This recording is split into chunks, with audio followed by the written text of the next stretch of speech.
إن يدعون من دونه إلا إناثا وإن يدعون إلا شيطانا مريدا لعنه الله وقال لأتخذن من عبادك نصيبا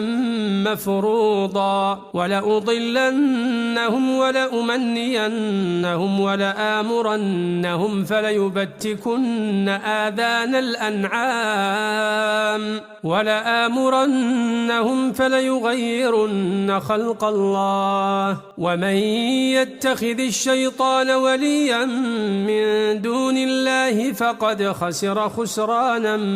مبينا يعدهم ويمنيهم وما يعدهم الشيطان إلا غرورا أولئك مأواهم جهنم ولا يجدون عنها محيصا